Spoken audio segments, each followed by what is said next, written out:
When a billionaire black woman faces blatant prejudice from a flight crew who refuse to believe she owns the private jet, what unfolds is a story of resilience and poetic justice. From humiliation to triumph, her actions will leave everyone stunned. Let's dive into Samantha Johnson's journey, a tale of empowerment, accountability, and breaking barriers. Samantha Johnson, a 34-year-old self-made billionaire, stood under the clear Miami skies. The morning sun reflected off her sleek gold watch, a symbol of the relentless effort that had propelled her to the top of the tech industry. Dressed in a perfectly tailored navy suit, she radiated confidence and authority. Today's mission was simple, a business trip to New York. But for Samantha, nothing ever came without a fight. As she approached her private jet, she noticed a group of uniformed crew members standing nearby. Their murmurs and occasional glances in her direction carried an air of disdain. Leading them was Captain Thomas Sanders, a man whose posture seemed as rigid as his prejudices.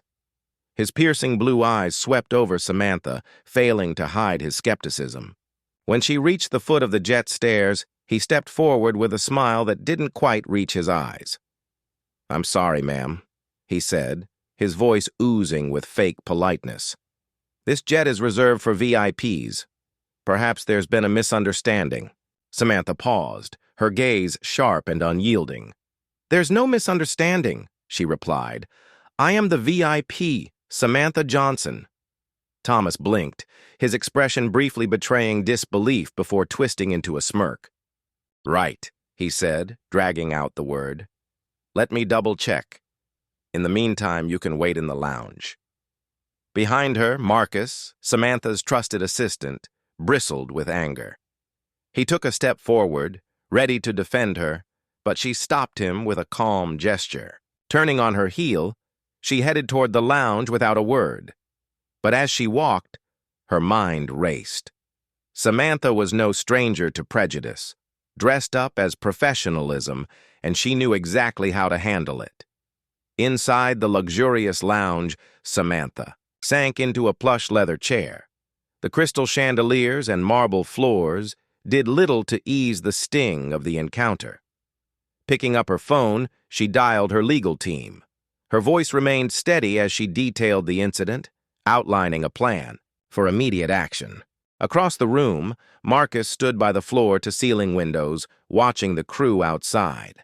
Their laughter and exaggerated gestures were easy to read, their arrogance unmistakable.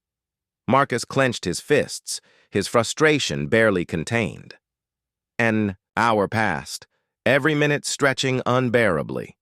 When the lounge doors finally opened, Captain Thomas entered, his smug expression firmly in place. "Unfortunately, the jet's owner isn't available right now," he announced, feigning regret. Samantha rose gracefully, her every movement exuding control. "Good," she said with icy calm. "We'll discuss this now." Without waiting for a response, she strode past Thomas, her heels clicking decisively on the marble floor. Marcus followed. Close behind, his loyalty and determination palpable. At the jet's entrance, Samantha pulled out her credentials and presented them with effortless authority. The crew froze, their confidence crumbling as they realized the truth. The jet, this luxurious symbol of power, belonged to her. Thomas stammered, his face pale. "This is your jet." "Indeed," Samantha replied, her voice sharp and unwavering. "And as of now, you and your team are dismissed.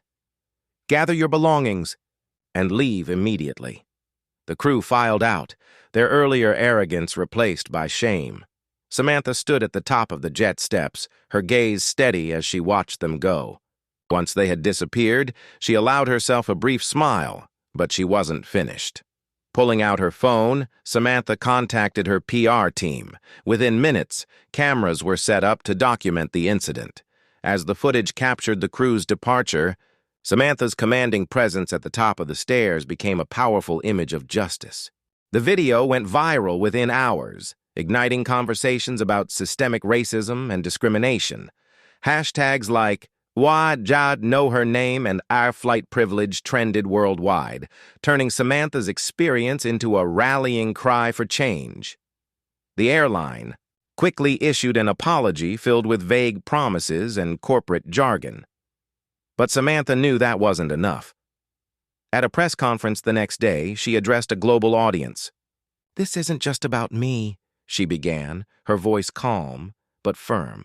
"Even with wealth and success, we are not immune to prejudice. This is a systemic issue, and it's time we confront it head-on." Her words resonated, sparking a wave of support. 2 weeks later, Samantha launched her initiative, Open Skies. Its mission was clear: to make the aviation industry more inclusive and equitable. The program offered scholarships for aspiring pilots from underrepresented backgrounds, mandatory diversity, training for staff, and mentorship opportunities to dismantle systemic barriers. The response was overwhelming. Letters poured in from former crew members eager to join her movement. Samantha welcomed them, knowing their insights could drive real change. As for Captain Thomas and his crew, their careers came to an abrupt end. Public outrage ensured they became cautionary ties, a reminder that discrimination has consequences. On her first flight under open skies, Samantha boarded her jet with a diverse and enthusiastic crew. Each face reflected her commitment to equality and her vision for a better future. Settling into her seat, Samantha gazed out at the endless horizon. This journey wasn't just about reaching New York. It was about breaking barriers and creating a world where everyone had a fair chance to soar. If you found Samantha's story inspiring, don't forget to subscribe to Unfolded Tales Explained and press the bell icon. Let's continue unfolding stories that inspire, challenge, and change perspectives.